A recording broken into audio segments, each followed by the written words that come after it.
कर्म कैसे करे का स्वाध्याय हम सभी कर रहे हैं। मुनि क्षमा सागर जी द्वारा विरचित। मंगलम भगवान वीरो मंगलम गौतम गणी मंगलम कुंद कुंदात्यो जैन धर्मोस्तु मंगलम। नमो अरिहंताणम नमो सिद्धाणम नमो आयिर्याणम नमो उवज्जायणम नमो लोये सवसाहुणम। पंच परमेष्ठी भगवान की जय। अगले 45 मिनट के लिए सभी प्रकार के पापों का त्याग करके सभी नववर्ण मुखर मंत्र पढ़ लें।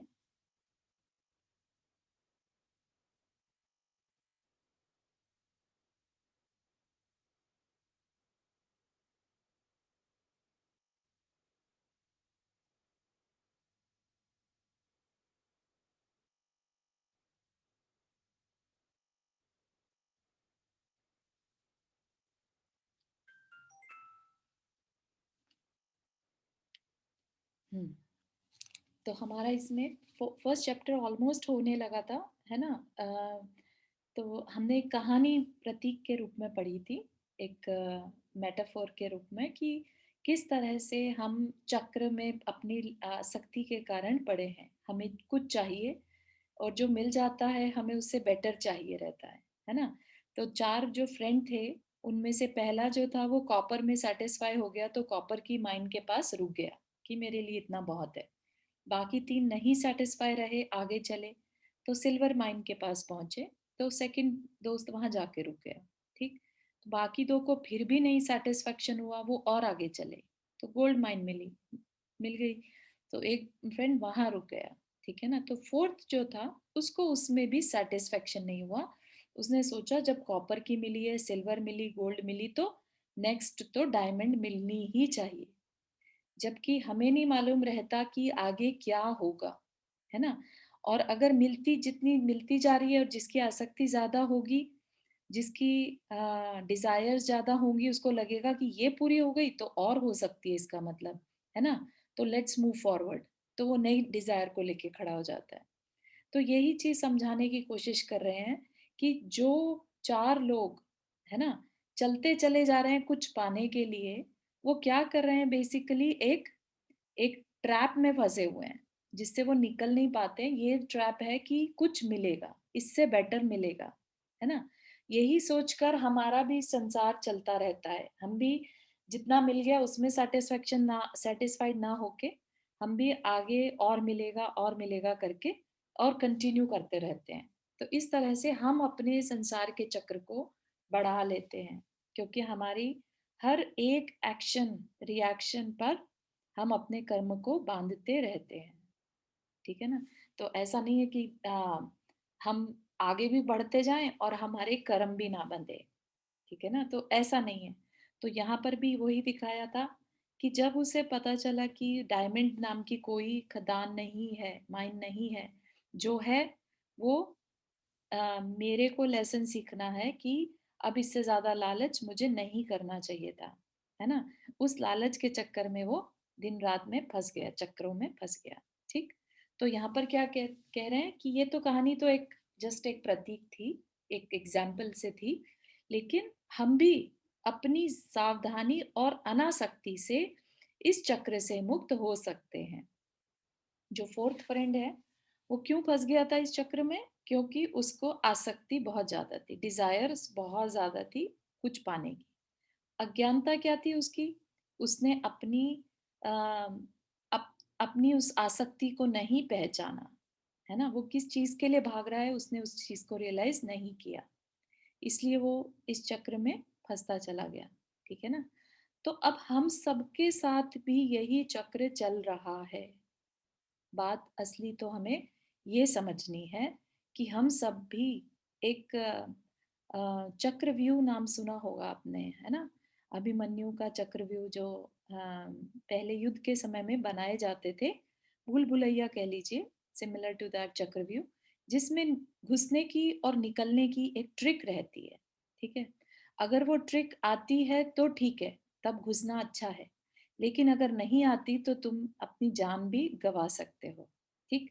तो इसी तरह का ये संसार भी एक चक्रव्यूह की तरह है, कर्म का चक्रव्यूह चलता है और हम सब उसमें घूम रहे हैं। हमें उससे अगर नहीं निकलना आया तो हम अनंत काल तक इसी तरह से उसमें भटकते रह सकते हैं। वो हमारे लिए एक मरण के समान ही है, ठीक है ना? हम जब स्वतंत्र होते हैं, तब हम कहते हैं हम फ्री हो गए, है ना? और अभी हम क्या हैं? हम इस कर्म के चक्रव्यूह में बंधे हुए हैं। किसने घुसाया इसमें? हमने घुसाया, है ना? हम ही और घुसते चले जा रहे हैं अंदर ही अंदर, अंदर ही अंदर उस चक्रव्यूह में घुसते जा रहे हैं, ठीक? तो ये अपने लिए एक बहुत फॉर्च्यूनेट मोमेंट है कि हम ये रियलाइज़ कर पा रहे हैं कि हम चक्रव्यूह में हैं और आचार्य हमें उपदेश देकर बता रहे हैं कि इस चक्र से मुक्त कैसे हो सकते हो, ठीक है? तो वो कह रहे हैं कि पहले बस ये समझ लो कि इस चक्र क्या है, कैसे शुरू हुआ और इससे फिर बचने के उपाय क्या हैं, ठीक है? इस पे बारी-बारी से बात करेंगे, ठीक है? लेकिन हमारे अंदर ये चीज़ क्लियर होनी चाहिए कि हम एक चक्रव्यूह में फँसे हैं। ऐसा नहीं कि हम तो अपने आप को अच्छा मानते रहें कि हम तो बहुत अच्छा लाइफ़ जी रहे हैं, हमें कुछ नहीं सीखना।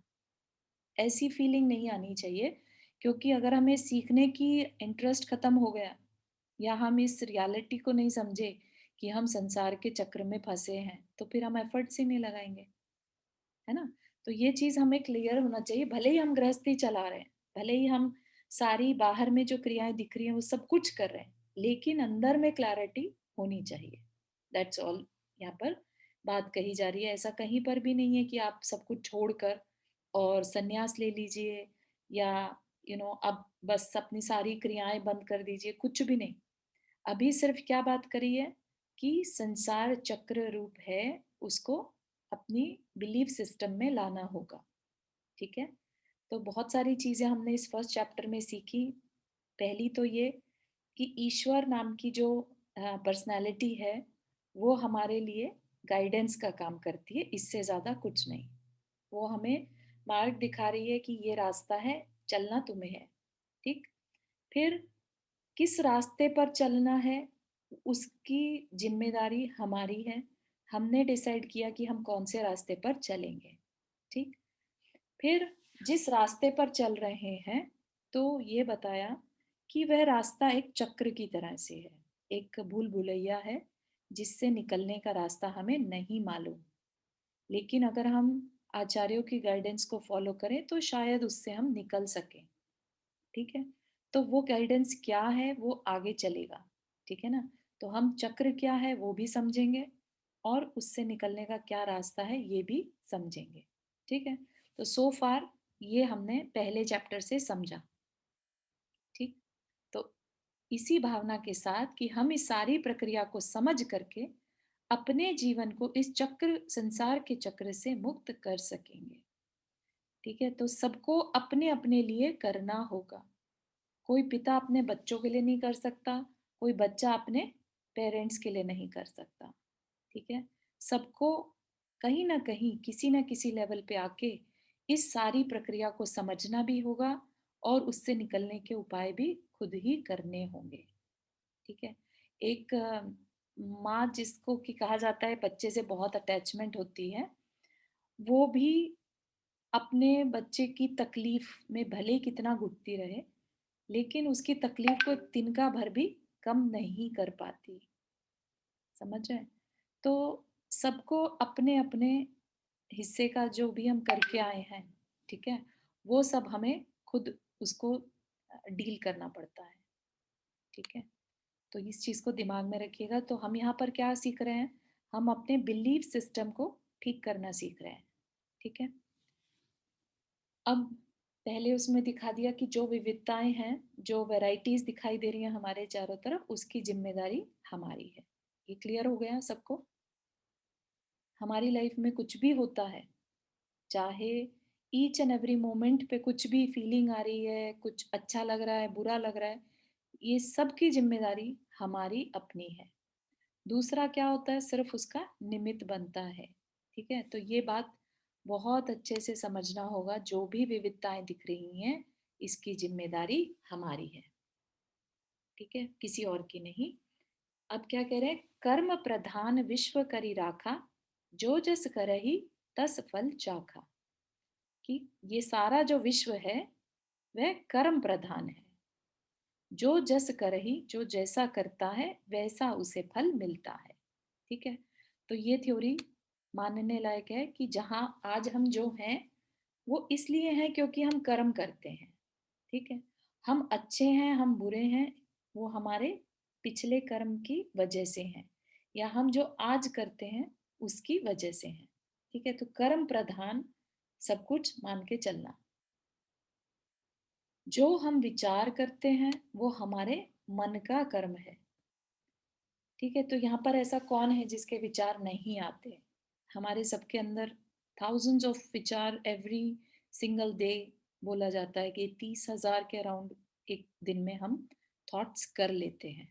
ठीक है, तो सोचिए वो थॉट्स जैसे भी होंगे वैसे ही राइट देयर हम अपने कर्म को बांध लेते हैं, क्योंकि पुद्गल वर्गणाएं हमारे चारों तरफ भरी हुई हैं।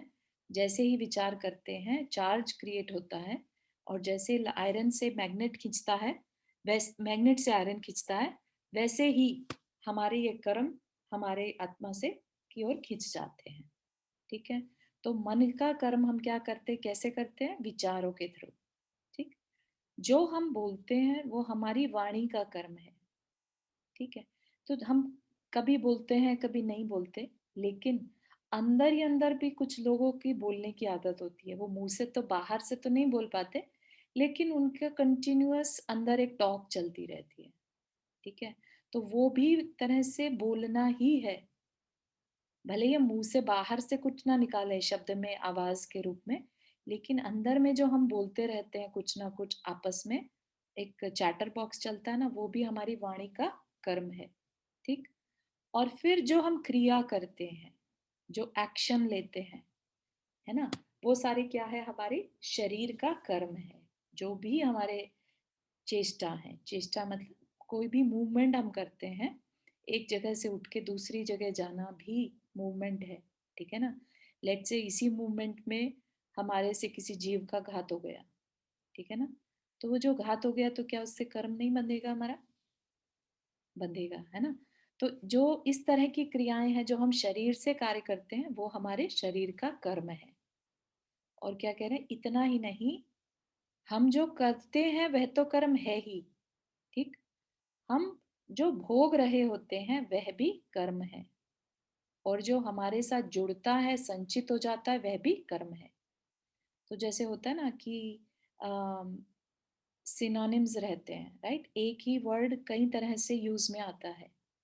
तो यहाँ पे कर्म एक एक्शन के रूप में भी है, मन वचन काया की क्रिया रूप भी है, और जो हम एक्सपीरियंस कर रहे हैं वो भी कर्मों के कारण है, उसमें कर्म रीजन है।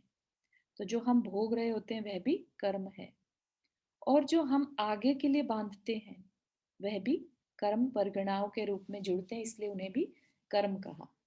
ठीक है, तो डिफरेंट डिफरेंट सिचुएशंस है, लेकिन वर्ड एक ही यूज हो रहा है, कर्म। तो ये हमें देखना है कि हम ये कर्म वर्ड को किस पर्सपेक्टिव से बोल रहे हैं। क्या हम एक्शन मन वचन काया की क्रिया के रूप में जो हम कर रहे हैं उसको कर्म कह रहे हैं, या जो हम भोग रहे हैं पिछले कर्म का फल उसको कर्म कह रहे हैं कि हमारे कर्मों का ही था, है ना, हमारे कर्म में नहीं था, ऐसा बोलते तो वो भी कर्म। और जो हम फ्यूचर के लिए बांध रहे हैं कि हमने पुण्य बांध लिया, पुण्य कर्म बांध लिया, है ना, तो ये क्या है? ये भी कर्म। ठीक, तो सभी की लाइफ में यही सब कुछ चलता रहता है, present past and future. Right, जो भोग रहे हैं वो पास्ट, जो कर रहे हैं उससे क्या होगा? वो फ्यूचर के कर्म डिसाइड होंगे। ठीक, इस तरह ये सारा संसार हमारे अपने किए हुए कर्मों से हम स्वयं निर्मित करते हैं, और यदि हम अपने इस संसार को बढ़ाना चाहें तो इन दोनों की जिम्मेदारी हमारी अपनी है। ठीक, तो हम जैसे कर्म कर रहे हैं, बैठे बैठे हम चाहें तो किसी के लिए अच्छा सोच सकते हैं, और बैठे बैठे हम चाहें तो किसी को बहुत बददुआएं दे सकते हैं, किसी के लिए बुरा सोच सकते हैं, गाली दे सकते हैं।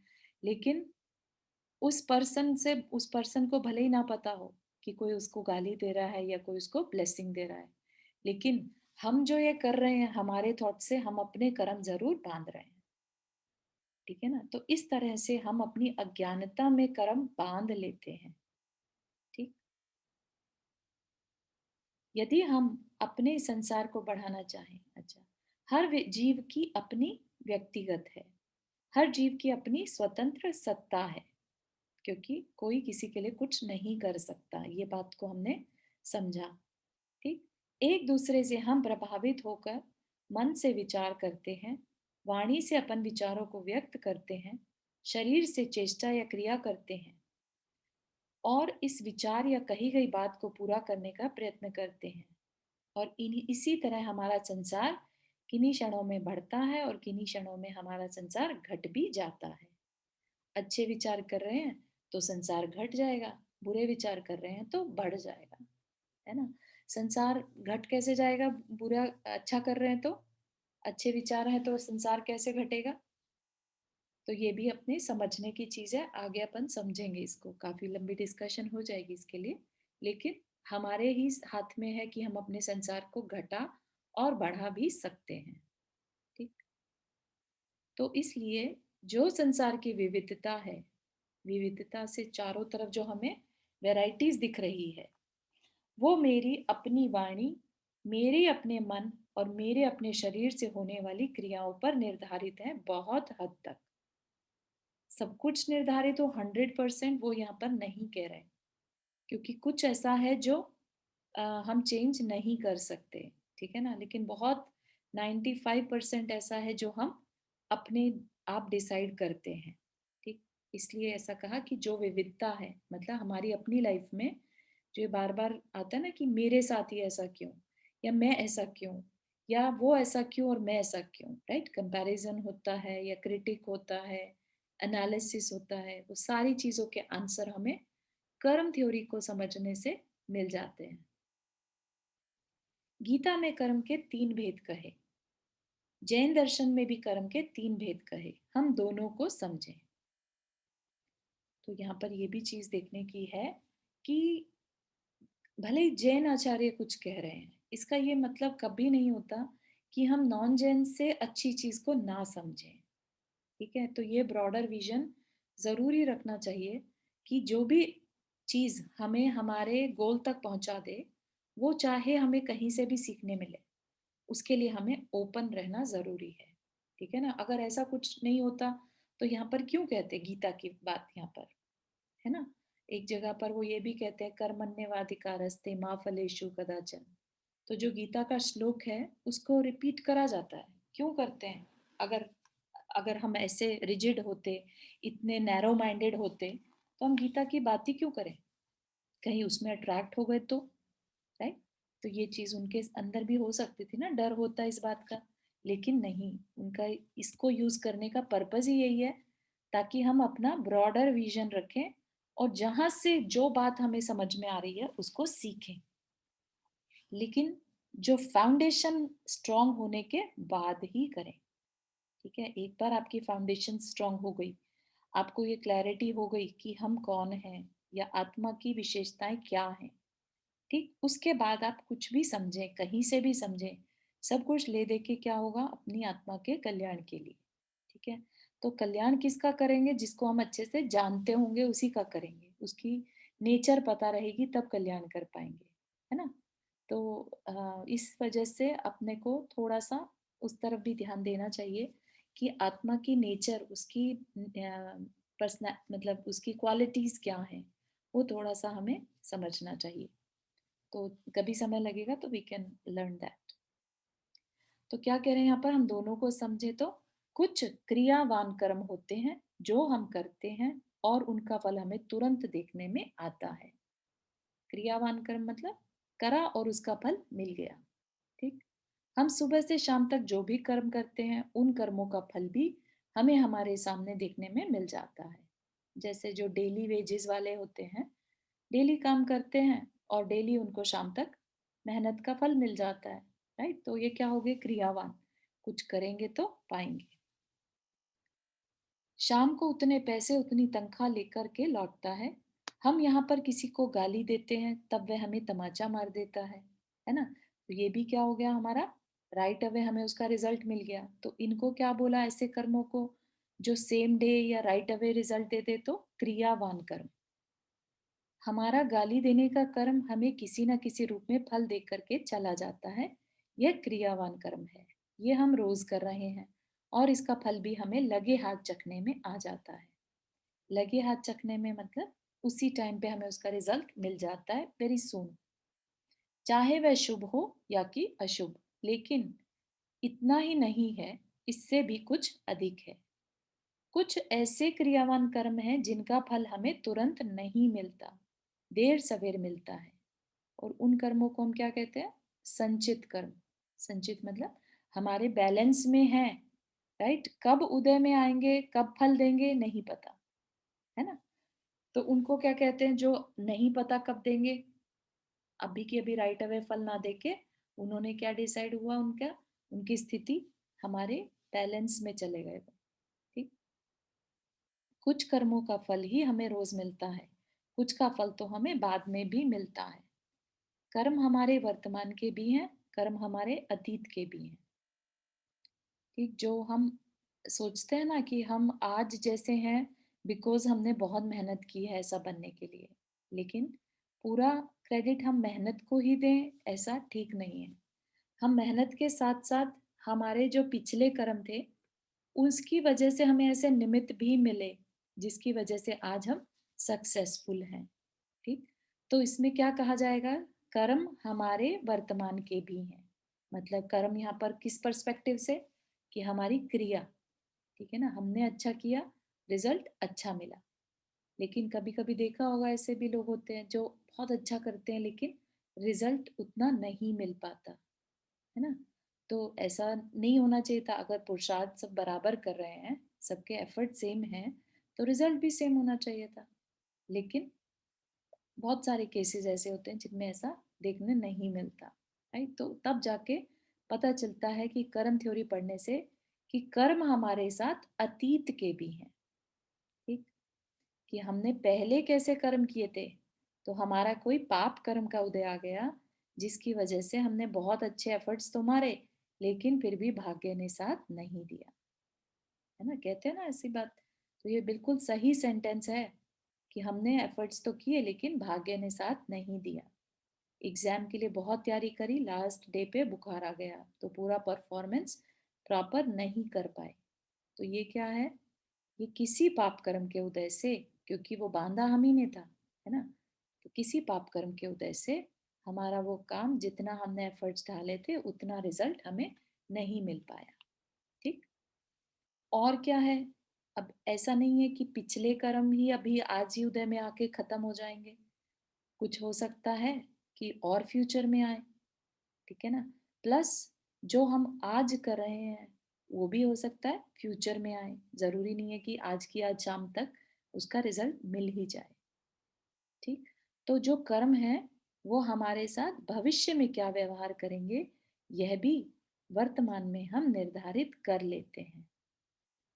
अगर हम आज प्रेजेंट में बहुत अच्छे कर्म कर रहे हैं, भले ही हम काफी तकलीफों में हैं, राइट, लेकिन हमारे कर्म अच्छे हैं, तो इसका मान के चलिए कि हम एटलीस्ट अपना भविष्य सिक्योर कर रहे हैं, ठीक है ना? और अगर हम उल्टा सोचने लगे कि अरे कुछ नहीं जाता इसमें अच्छे कार्यों में, और हमें तो हमें तो बस पैसे से मतलब है, अब गलत कामों से आए चाहे अच्छे काम से आए हमें कोई मतलब नहीं, ठीक है ना? और हम दूसरे को दुख देकर पैसा कमाने लग जाएं, गलत कामों में पड़ जाएं, तो क्या होगा? हम अपने भविष्य को क्या सिक्योर कर पाएंगे? Anybody wants to answer?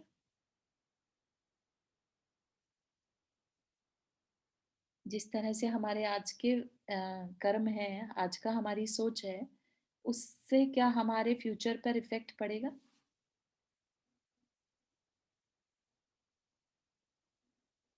हाँ पड़ेगा। हम्म। ओ, बढ़िया बढ़िया। Anybody else wants to share? विषय समझ में आ रहा है? टॉपिक जो चल रहा है वो समझ में आ रहा है so far? Yes, hmm, it's clear. Hmm, ठीक। तो क्या कह रहे हैं यहाँ पर, जो आज हम जैसा सोच रखेंगे, उससे हमारे फ्यूचर पर, पास्ट पे तो हम नहीं चेंज कर सकते ज़्यादा, लेकिन फ्यूचर को हम बदल सकते हैं, ठीक है? तो ये चीज़ सीखने की है। ये चीज़ बहुत इंटरेस्टिंग है कि हम आज से फ्यूचर को चेंज कर सकते हैं, ठीक? कर्म हमारे साथ भविष्य में क्या व्यवहार करेंगे, यह भी वर्तमान में ही हम निर्धारित कर लेते हैं। तो वो जो संचित कर्म है, वो क्या चीज़ है? वो जो हमें बाद में फल देते हैं, वो सब संचित कहलाते हैं। संचित मतलब बैलेंस में होना, ठीक है? तो ऐसा नहीं है कि कर्म सारे जितने भी हमने अट्रैक्ट किए थे, वो सबके सब फल देकर उसी दिन चले गए, है ना? कुछ अट्रैक्ट होकर हमारी सोल के साथ ऐसे जुड़ जाते हैं कि वो अपने-अपने टाइम के हिसाब से उदय में आते हैं और फल देते हैं। तो ये जो है बहुत साइंटिफिक रहता है सब कुछ। एक-एक कर्म के उदय का इवन कैलकुलेशन होती है, ठीक है? तो जब हम बड़े-बड़े स्वाध्याय करते हैं, उसमें जैसे गोमट सार आदि और भी बड़े स्वाध्याय हैं, तो उनमें किस भाव से क्या कर्म का रिजल्ट मिलता है, कितने कर्म बंधते हैं, ये सारी बातें भी क्लियर बताई रहती हैं।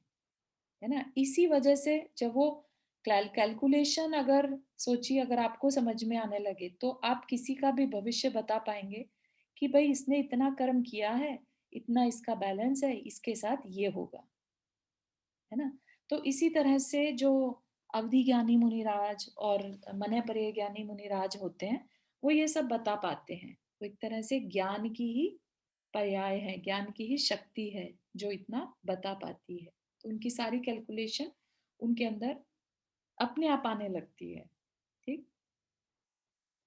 तो यहाँ पर एक एग्ज़ाम्पल दिया है जिससे समझ में आएगा कि जब हम इवन एक छोटा-सा एग्ज़ाम्पल डे टू डे का रहता है, जैसे हम कोई भी काम करते हैं, तो यहाँ पर एग्रीकल्चर को लिया, ठीक? लेट्स से हमने व्हीट बोए, गेहूँ बोया और फसल आती है 120 दिन बाद।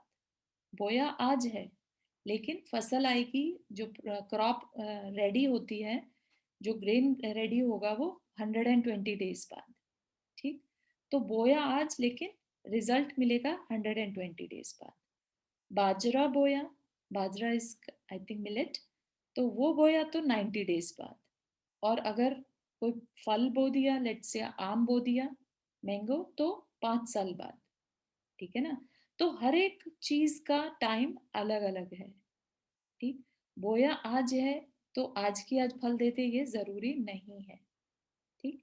तो इसी तरह से कर्म भी कार्य करते हैं। कुछ काम डेली के हिसाब से रिज़ल्ट दे देते हैं और कुछ काम अपने टाइम के हिसाब से कि हमने किस तरह का फल बोया है, किस तरह के कर्म किए हैं, ठीक है ना? हमने अपने माता-पिता के साथ खोटा व्यवहार किया है और संभव है उसी जीवन में और हमारे बच्चे हमारे साथ वही व्यवहार करें जैसा हमने अपने माता-पिता के साथ किया। ठीक है ना? ऐसा बहुत बार देखा होगा कि अम, कई पेरेंट्स के बच्चे उनके उनके बच्चे उनके साथ अच्छा व्यवहार नहीं करते। लेकिन बाद में देखने में आता है कि जो अपने पेरेंट्स के साथ अच्छा नहीं कर रहे, उनके खुद के बच्चे फिर कल को उनकी टेक केयर नहीं करते, ठीक? तो क्या हो गया, ये भले ही रिज़ल्ट सेम टाइम पे एकदम से सामने नहीं आया, लेकिन थोड़े टाइम बाद आफ्टर इफेक्ट्स में देखने में आ गया। बीज आज बोते हैं, फल बहुत देर बाद देखने में आता है। एक बेटा बहुत छोटा-सा है, एग्ज़ाम्पल दे रहे हैं यहाँ पर, और वह अपने इकट्ठे किए हुए सामान में चाय के कुल्हड़, मिट्टी के और बर्तन सब कुछ इकट्ठे करता है। ठीक टूटा-फूटा सा सामान इकट्ठा कर रहा था। पिता एक दिन उससे पूछते हैं कि तुम ये किसके लिए इकट्ठे कर रहे हो? वह कहता है, जैसे तुम दादा-दादी को मिट्टी के बर्तनों में खिलाते हो, वैसे ही जब आप बूढ़े हो जाओगे तब आपके लिए खिलाऊंगा, इसलिए मैं जोड़कर रख रहा हूँ। और होता यही है कि हम आज जो करते हैं उसका तुरंत फल मिलता दिखता है, लेकिन उतना ही पूरा नहीं है ना? हमें लगता है कि जो ये लाइफ अभी हम जी रहे हैं ना, हम सारा का सारा पिछला बैलेंस खत्म कर दे रहे हैं, है ना? लेकिन इतना बैलेंस में है, इतना बैलेंस में है जिसकी कोई हम कल्पना भी नहीं कर सकते।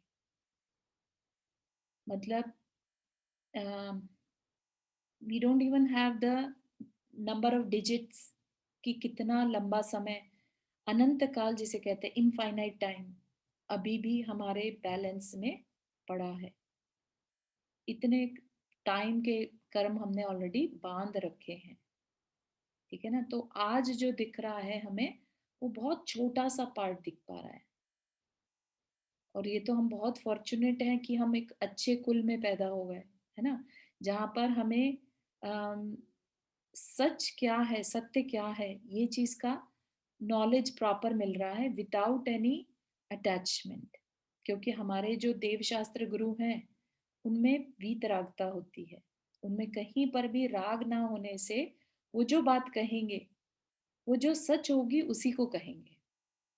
राइट? क्योंकि राग के बिना उनका कोई इंटरेस्ट है नहीं कि ये मेरे फॉलोअर्स बन जाएं, या ये मेरी बात मानेंगे तो मेरा नाम हो जाएगा, है ना? या आधी अधूरी बात होगी तब भी बोलना शुरू कर देंगे।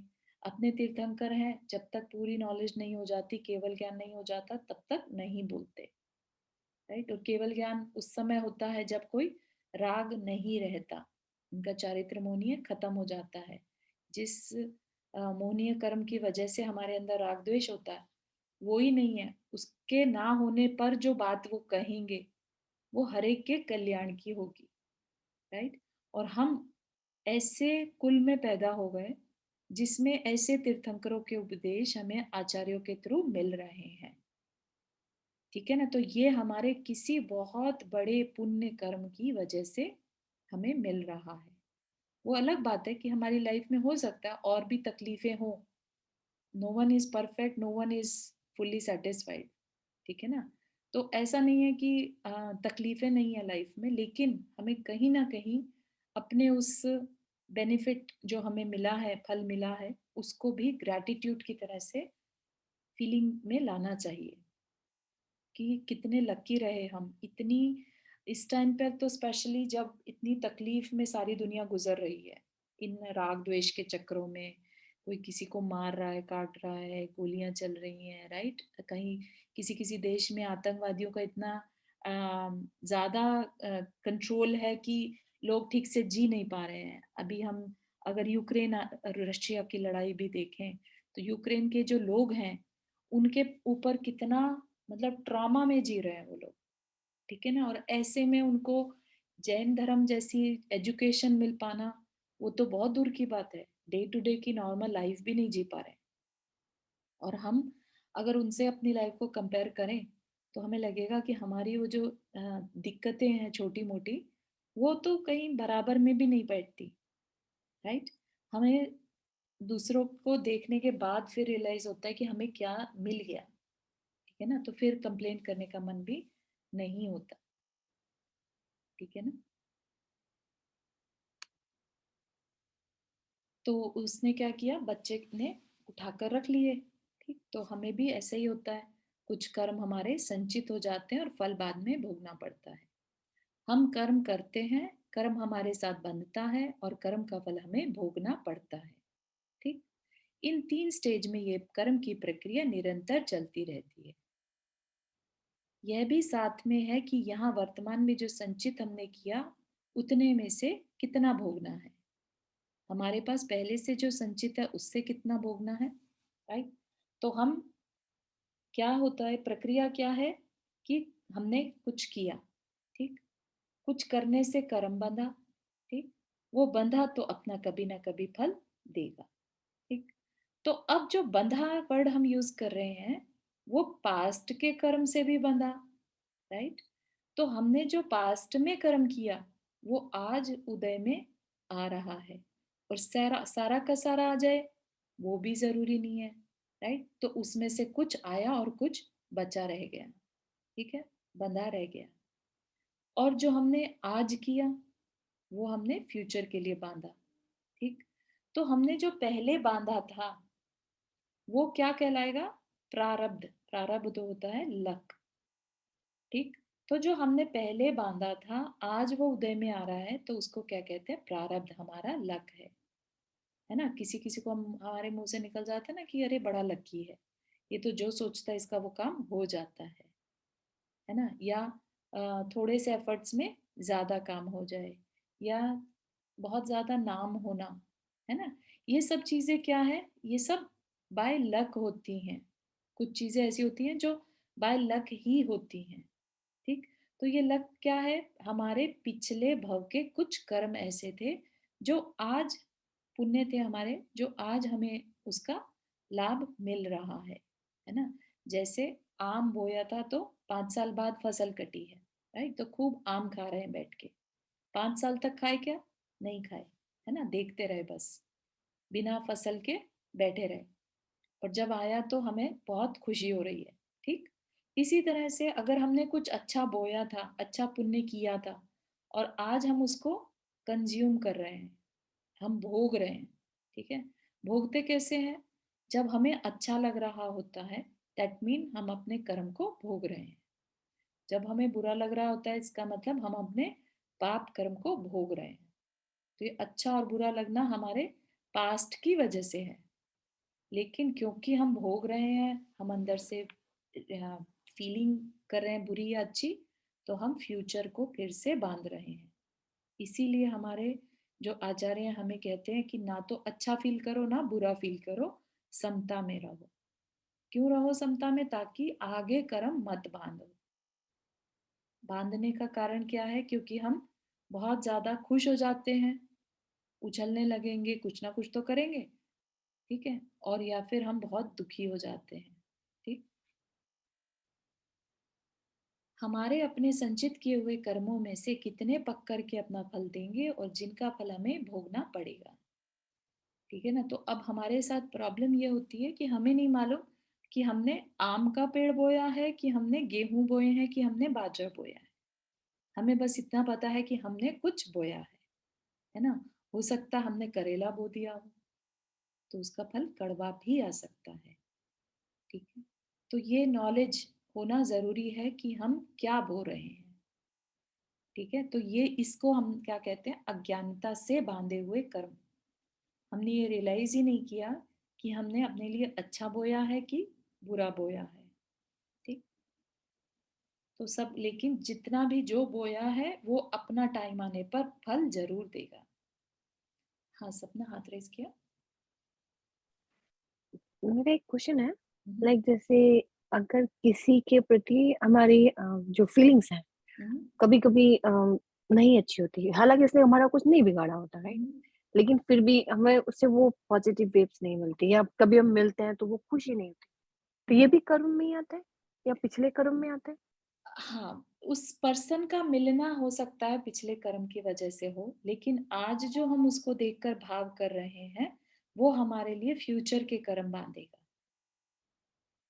ठीक है। तो ओके। दोनों चीजें हो गई, जो पिछला है वो भी है जिसकी वजह से वो पर्सन आज हमें मिला। ठीक है। और हो सकता है ना भी मिला उस वजह से, जस्ट वो पर्सन मिला, लेकिन हमारे अंदर जैसे भाव हो रहे हैं, उससे हम अपना फ्यूचर के जरूर कर्म बांध रहे हैं। तो ओह! इसलिए जितना बोलते हैं कि अगर हमारी शक्ति समता में रहने की नहीं है, तो ऐसे पर्सन से जब आपको नहीं अच्छा लग रहा, तो आप दूर रहें। हुँ, ठीक है ना? Okay, thank you.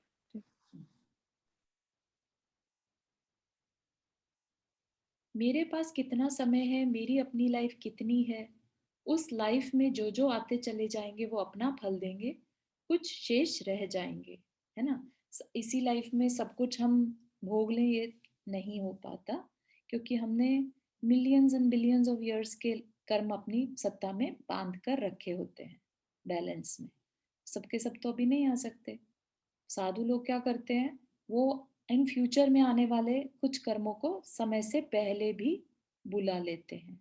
तो वो भी चीज हम सीखेंगे कि ऐसा कैसे होता है ना? वो भी एक तरीका है अपने फ्यूचर में आने वाले कर्मों को पहले ही बुला लेना।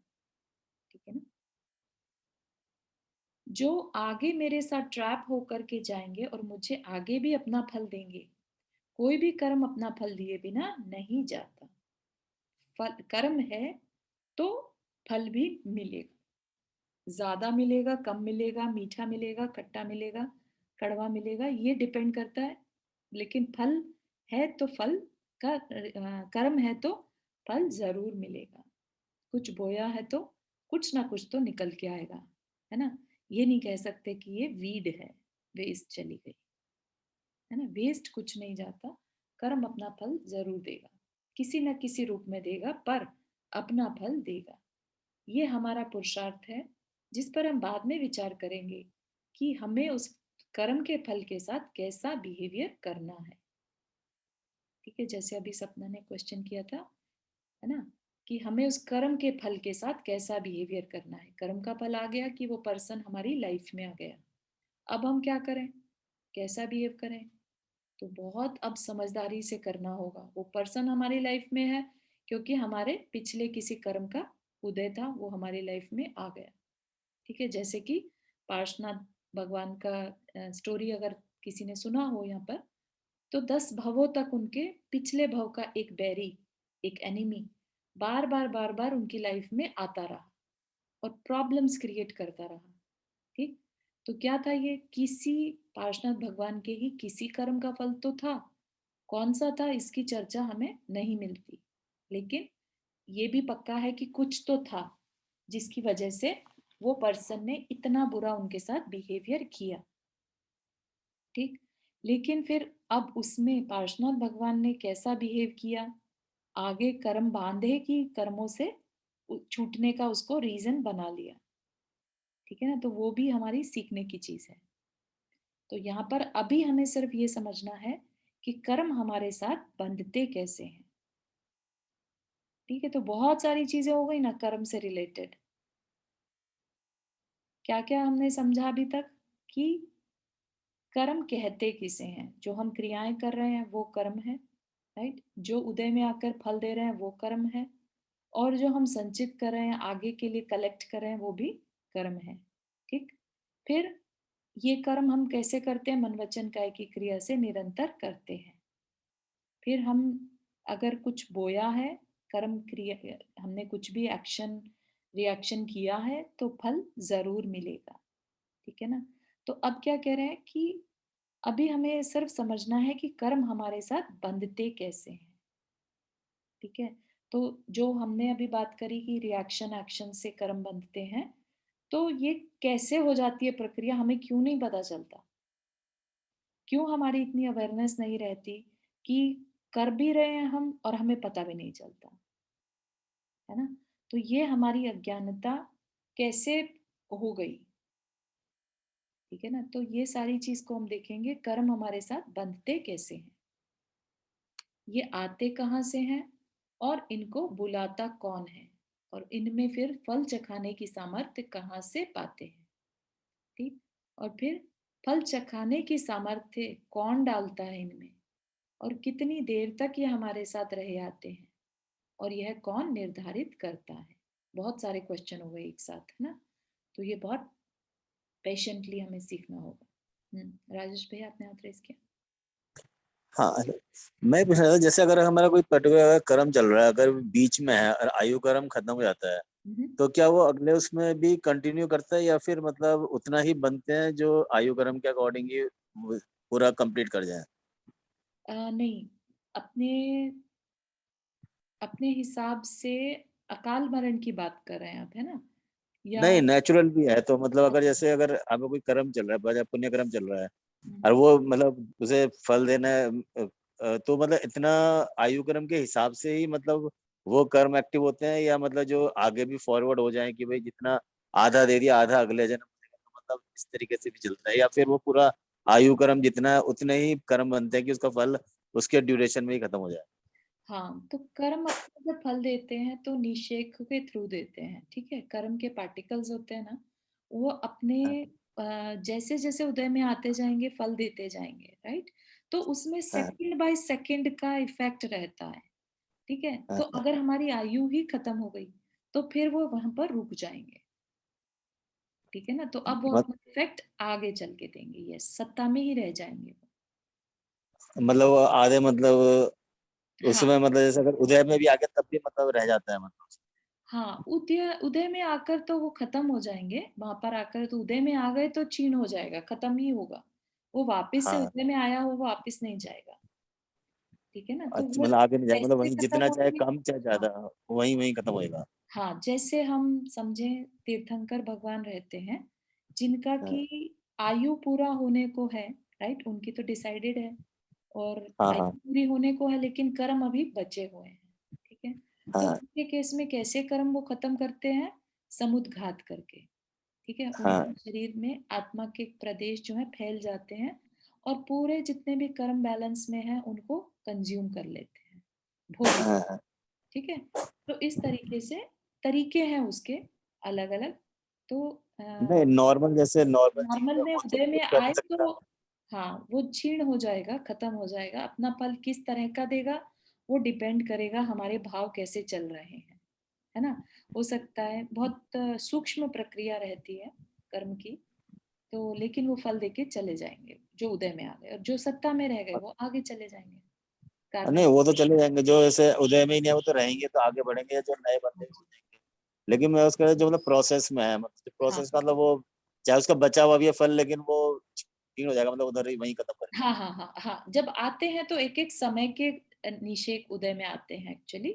तो इतना छोटा समय अच्छा। रहता है कि उसको बचने की टाइम ही नहीं मिलता कि बचे रह गए और आयु खत्म हो गई। हाँ हाँ। हुँ, अच्छा। हुँ। ठीक है। जी। सपना कुछ कह रहे हैं? नहीं, मैं ये बोल रही थी कि जैसे अभी आप बता रहे हो हुँ, हुँ। कि अगर जैसे मेरे कोई अच्छे कर्म का मुझे फल मिलना बाकी रह गया, राइट? हुँ, हुँ। और उससे पहले मैं मर जाती हूँ, हुँ, हुँ। तो वो कर्म मेरे आगे जन्म में नहीं जाएँगे, वहीं के वहीं खत्म हो जाएँगे। नहीं, नहीं, नहीं। आगे ऐसा जाएँ क्या? नहीं, नहीं, नहीं। अगर आपने कोई कर्म बाँधा और आप अभी उसको नहीं भोगा, राइट? तो वो आगे जाएगा आपके साथ। अब कौन-सा कर्म किस समय हम भोग लेते हैं, ये जानकारी हमें कभी नहीं मिल पाएगी। अच्छा, ठीक है? तो ओके। हम ये मान के चलें कि हम अच्छा ही करें और फिर जो हमारे साथ जाएगा वो अच्छा ही जाएगा फिर, ओके, ओके। ठीक है ना? तो लेकिन थैंक यू। वेस्ट नहीं जाएगा, आपका कोई भी अच्छा कर्म, है ना? वो आप इस भाव में अगर नहीं भी उसका रिज़ल्ट मिला तो आगे आपके साथ जाएगा। Okay, okay. Thank you. हाँ, तो वो वेस्ट नहीं जाएगा कोई भी अच्छा कर्म, कभी आगे चल के फिर वो आपको अच्छे निमित्त के रूप में या कुछ भी आपके अच्छे भावों के रूप में मिल जाएगा। ओके। बट ऐसे इस जिस हिसाब से हम लोग रहते हैं मतलब गृहस्थ अवस्था में, तो हुँ, उसमें तो इतने कर्म बनते हैं दिन में हुँ। कि कल्पना करना भी मुश्किल है। हाँ, बिल्कुल, बिल्कुल। यही चीज़ सोचने में आनी चाहिए कि हम इतने कर्म बाँधते हैं, हम कहीं पर भी अपने अंदर अहंकार ना रखें कि हम पता नहीं हम बहुत अच्छे हैं, है ना? तो हुँ, वो चीज़ नहीं और जितने मिलियंस ऑफ कर्म हम हर समय बाँध रहे होते हैं, तो वो आगे चलकर कितने हमने अपने लिए रोक के रखे हैं, बचा के रखे हैं, वो भी हमें नहीं मालूम। इसलिए बोलते हैं ना अनंत काल बचा है हमारा, तो उसको कम करने के लिए ही हम वर्क कर रहे हैं। हुँ। ओके, ना ओके। आज दिन के हमारे स्वाध्याय में संलेखना का टॉपिक चल रहा था, तो उसमें यही समझा था कि संलेखना जब हम लेते हैं, तो हम अपने लिए 7-8 भाव मैक्सिमम डिसाइड कर लेते हैं कि बस अब इससे ज़्यादा नहीं। और कहाँ सोचिए कि बिना संलेखना के हम अनंत काल की बात करें, इनफाइनाइट टाइम, राइट? तो इतनी बड़ी प्रक्रिया है तप की, साधना की, कि हम बहुत ज़बरदस्त तरीके से उसको कर्मों पर चोट पहुँचाते हैं। तो कर्म को सत्ता में रहते हुए ही हम खत्म भी कर सकते हैं। हुँ, अगर ओके। वो बैलेंस में है तो उसे वहीं की वहीं खत्म भी कर सकते हैं। तो ये सारी चीज़ें सीखने की हैं, बहुत सारी नॉलेज है ये और अगर ये एक बार फाउंडेशन अच्छा बन गया कर्म थ्योरी का, तो फिर हमारे लिए बाकी सारी चीज़ें पे वर्क कर पाना ईज़ी होगा। ठीक है ना? अभी बहुत सारा विषय है एक्चुअली। हालाँकि देखने में लग रहा है कि 200 पेजेज़ हैं, लेकिन इतना सारा विषय इसी में आ जाएगा कि हम अगर इसको लाइफ़ लॉन्ग भी इसको पढ़ते रहें और इस पे वर्क करते रहें, अपने आप को ठीक करते रहें, तो हम अपनी लाइफ़ को चेंज कर सकते हैं। ठीक है, तो यहीं तक रखते हैं। किसी को कोई question before we end the class?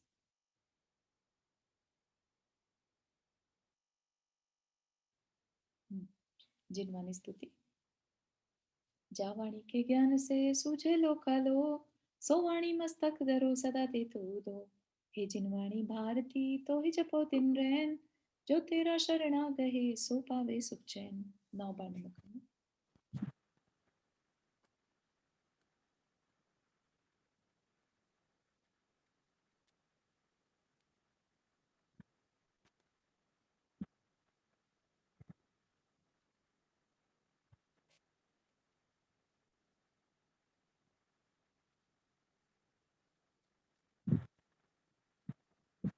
जय जिनेन्द्र सभी को।